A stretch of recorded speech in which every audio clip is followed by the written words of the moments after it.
میرے خاوند کا رویہ میرے ساتھ ٹھیک نہیں رہتا، بات بھی نہیں کرتے، بس جب ضرورت ہو تو بلا لیتے ہیں۔ میری بہن گزارش یہ ہے کہ ایک تو سب سے پہلے اللہ سے دعا، اور یا ذا الجلال والاکرام، اللہ کا نام ہے، یہ پڑھ کے دعا کی۔ تیسری بات یہ ہے کہ تم بھی روزانہ خاوند کے لیے بن سنور کے رہا کرو گھر میں۔ تم اگر منہ پھاڑ سر بھاڑ بن کے بیٹھی ہو تو اس کا دل کیا کرے گا؟ وہ تو ویسے دیکھ کے ڈر جائے گا۔ اگر آپ نے تین چار دن اندر کی بنیادیں بھی نہ بدلی ہوں، بدبو کے بھبکے آ رہے ہوں، تو کیا کرے گا؟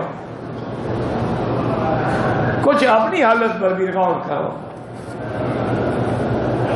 آپ یاد کریں، یہ مذاق نہیں ہوتی، دین ہے۔ ایک دفعہ حضرت ابن عباس کے پاس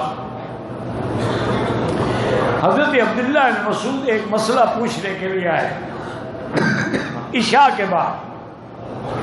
دیکھا کہ ابن عباس غسل فرما کے اور تیل لگا کے اور بڑے اچھے کپڑے پہن کے اور میں کہیں سفر پہ جا رہے ہوں، نہیں میں تو گھر جا رہا ہوں۔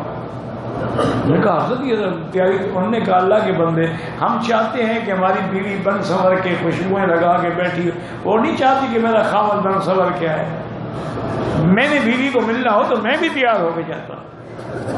ویڈیو کے نیچے سبسکرائب کے بٹن پہ کلک کریں، بیل کے آئیکن پہ کلک کیجئے تاکہ ہر نئی ویڈیو کی نوٹیفیکیشن آپ کو مل جائے۔